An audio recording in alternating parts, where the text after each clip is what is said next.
asking me kind of what is a paint code? What are we, where do you find them? What exactly is it? Some people say, what if I don't have a paint code? What do I do then?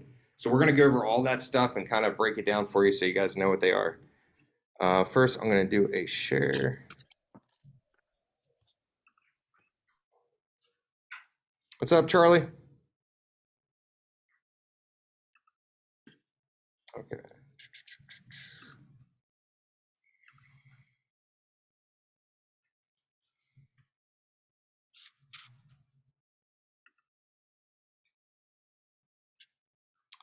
Come on. See if we can get this working.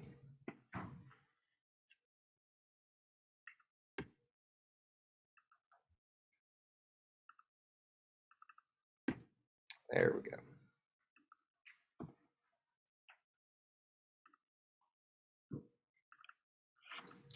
All right, guys. So we're going to do a little slideshow of identifying and looking up paint codes. So first thing is, what is a paint code? If you guys look at that truck up there, we have about 15 different colors that make up that one car.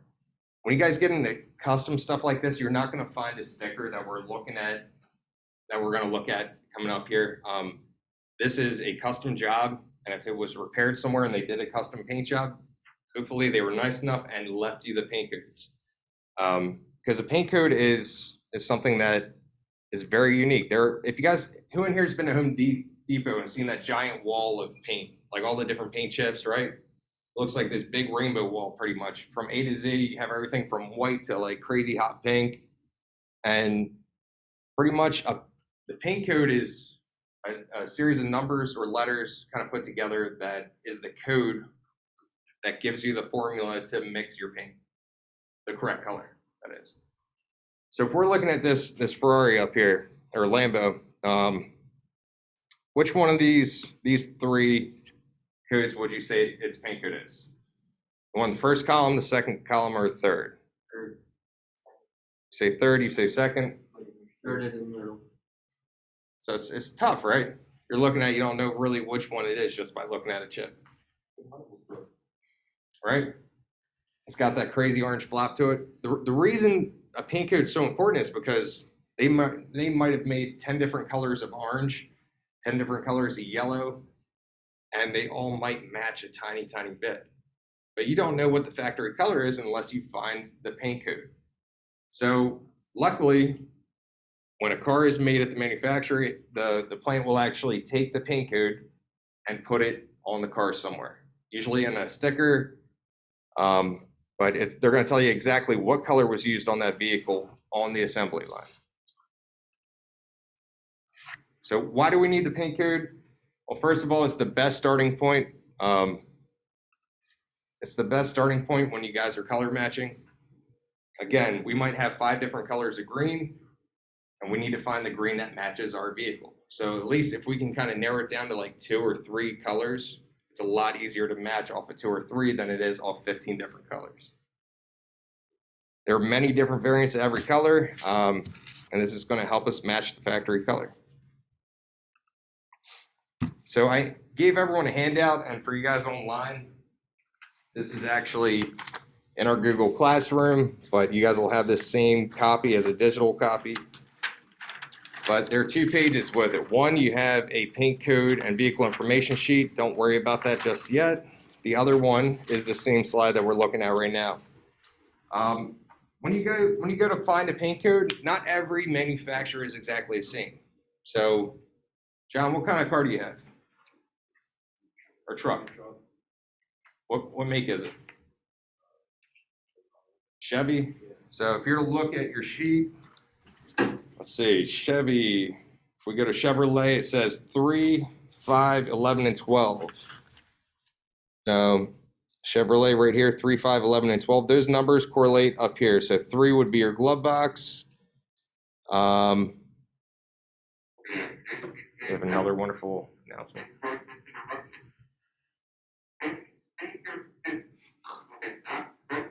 You guys are getting this, right? No. Me either.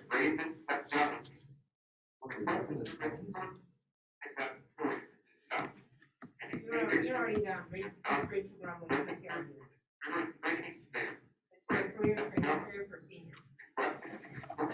So you guys are good.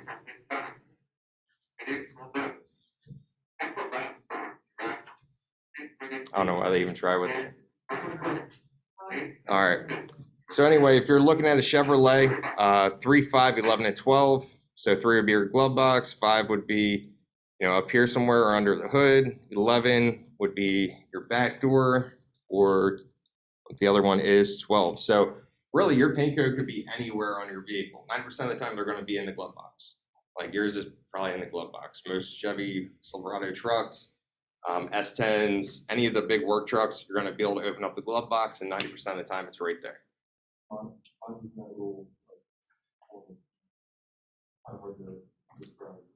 What do you have? A Jeep? Yeah. So Jeeps are like 1, 4, and 10. So you're looking at either your core support, your firewall, or your door jamb. So that would be places that you can look. The reason I'm telling you guys this is because if you're in a shop and you're painting a vehicle, you're going to have to go find the paint code so that we can actually go and match the color. And if you can't find the paint code, then, step one, you're already kind of in trouble. So this little sheet here, I want you guys to keep this. This is a great cheat sheet for being able to find one of these paint codes, at least the location of it. And so all these different spots are places you can find it. So down at the very bottom, I have call the dealer. Call the dealer would only be if we can't find a paint code. If we can't find a paint code, period, we need to reach out to somebody who has it. So let's look at a couple of these abbreviations. So once we find our paint code, so if we're looking at one of these stickers, and they look completely different depending on which car you guys actually go to, but so these are all of your VIN stickers. Pretty much you're going to be looking for one of these abbreviations somewhere on that sticker. So it'd be BC, CC, or base coat, clear coat. Color, body color, C/TR, which would be color trim. PNT, which is short for paint, or it might just say paint number. They're all going to look different. This is one out of a Volkswagen. This is a German vehicle, and these are actually found in the trunk of the vehicle underneath the spare tire. So as you can see, the paper kind of gets peeled up. It starts to get torn and ripped after a while. And if someone had a whole bunch of flat tires, that sticker's probably ripped completely off. They were the worst, and it was a horrible location to actually put them in. Yours is probably in there too, bud. But yeah, take a picture of it if you're worried about that sticker getting messed up. So if you guys look at the first part, it says like LACKNR. So this is your German paint code. All right, if you're in Germany, that would be the paint code you use. I kind of crossed it out. The secondary one would be your US paint code. So that code is one that we're going to use anywhere out here. So if you ever see it double stacked like that and there are 2 categories, go to the second one if it is the second one. All right, again, these look all different. So if you guys look up here, it says base coat, clear coat. This one's on a BMW. They actually make a nice plaque and they rivet it onto the A-pillar. Honda, right here in the middle, they are awesome. It actually says color and gives you the paint code. There's no guesswork. You're not looking for a really tiny little number somewhere. Toyota, they kind of hide them down there. So this would be for Toyota and Lexus. They'll put like CTR, and then other ones, they actually hide it down here. So Miss Sassman has a Volvo. Sometimes they will not actually list and tell you it's a color code. Sometimes you might actually have to call the dealer and say, hey, which one of these stickers has to do with my color code? So in her case, we'd have to call, figure out which one it is, and then go from there. So if we can't find it, it's time that we make that call to the dealership. So if I had a Honda, I'd call up Honda and say, hey, I need a paint code. I have the VIN number. Can you guys decipher that and give me the paint code? Well, the VIN is like the fingerprint of the vehicle. It's what makes it unique. Every single thing that this vehicle had from the factory, every option is in that VIN code. Where it was produced, what type of motor it had, what type of transmission it had, what plant it was produced at, what year it was made. So all this stuff can be deciphered from that VIN. So if you have that VIN number and you call them up, Give them the VIN. They will give you that paint code. Write it down somewhere in the manual, or put it on a piece of paper and tape it on the inside of the glove box. Because here's the thing: if you do a nice job fixing a car, and somebody gets in another accident down the road, you don't have to look for that paint code a second time. Make sense? Work smart, not hard. Plus, you're helping that customer out. Maybe he didn't like you guys or moved, and he moved somewhere else, but that paint code is now there, and he doesn't have to worry about it. So once we have this magical code, right, how are we going to use it? Well, it doesn't mean anything to you or me, but our computer software can decipher and actually give you a formula. Just like a cook has a recipe, we have a recipe for making paint. So if we're to look at, a small code like this one right here, this one says CTR, and our paint code would be 176. So we're going to take 176, punch it into the computer, and that's going to give us our formula. Formula is going to tell us how much of each tint or toner that we actually need to add into it. It's going to tell us the measurements. All right, you need 5 grams of this, 4 grams of that, 2 ounces of this, and it's going to give us that final recipe for the mixed color. You're also going to need the year of the vehicle. If you guys look at that sheet again, we have a spot for the vehicle year and production year. Different years, sometimes it might have the same paint code, but it might be a different color. Maybe between 2007 and 2008, they changed one of their tints and they made it a little bit darker or a little bit lighter.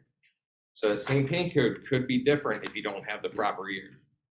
That's why all this information that I want you guys to look up on here is important. So our VIN, our make, our model, our production date, and the paint code. I want all those things on there. Say we mix the color and it's not the right color. Okay, we mix it, it's supposed to be white, it looks like a cream, or it looks yellow. We might have to tint it down the road.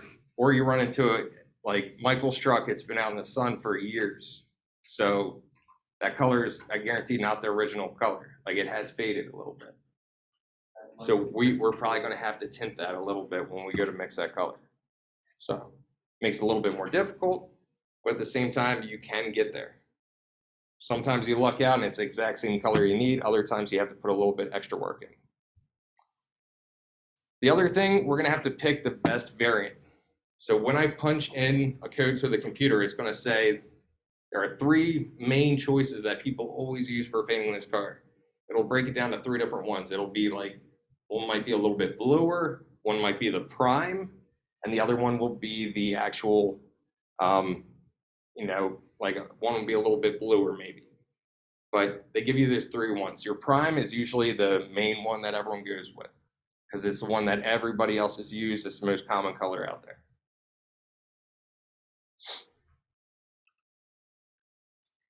You guys have any questions on that? All right, so again, if we're looking at a actual one of these things, I just kind of made you a big old blow up here. But this guy, you're gonna see a lot of stuff on these stickers. They might be turned on their side. They might be, upside down somewhere. It might be in the trunk. But what you're looking for is a sticker that's gonna have a lot of vehicle information. It'll probably have your VIN number, your gross vehicle weight, and then you're looking for that abbreviation that we were talking about earlier in the slide. So it might say PNT, it might say C/TR, which should be your color and your trim color. So there's a whole bunch of different things that we're going to be looking for. What I want you guys to do tonight is I want you to take this paper that I gave you. We're going to need to fill out some information on it. Again, I'm not having you guys do the exit ticket, so we're doing this instead, but take that paper that you guys have. For you guys who are online, you have a digital copy of this. We're going to take this paper and find your paint code on either your vehicle, your parents' vehicle, your neighbor's vehicle, or if you have a buddy who's driving, or you can actually use some of the cars out here if you need to. But what we're going to do is fill out this secondary sheet. So this sheet is asking us for, and you guys online, you have this as well, your make, your model, your year, production date, the VIN number or serial number, and your paint code. So make, If I had a Honda Civic, which one's the make and which one's the model? Make it Honda. Make is Honda? Yeah. That's right. So make, say I'm doing a Honda Civic. The make is going to be Honda. The model, Civic. Whatever year it is, 90% of the time, that's whatever the vehicle's registered under. If you check your registration, your insurance card, it's going to tell you what the year is. So we'll say this is a 2004, and then the VIN number. The VIN number should also be on that actual sticker that I was telling you guys about. So your VIN number is going to be this long series of numbers and letters. All right, that's the one we're putting on there. Okay, guys, don't worry about the barcodes that are on the side. We have like the big barcodes. These are for when you're pulling car in. Sometimes you can actually scan that and it'll decipher it. Our Frame Machine has one as a barcode reader. You pull it up to the barcode, you can actually scan it, and all that information gets downloaded to the actual computer. All right. So I'm gonna have you guys do, those of you who are here, try to get at least one or two of them done today. For you guys online, try to get them done. I don't have it due at the end of class today. I do, however, have it due by 7 o'clock in the morning tomorrow. So you guys have time to do it today when you get done school. If you're out walking around, if you're going to a buddy's house, if you're going for a ride with somebody, take a minute, bring that paper with you, see if you can find their paint code. Yep. That's the thing. If you guys have a camera or something, take a picture if you guys want some extra credit. But make sure you guys are submitting it on Google Classroom. All right. Any questions? All right, gentlemen, we're good to go. If no one has any questions, I will see you guys tomorrow. Remember, make sure you guys are getting those done. That is our homework for tonight. They are 10 points.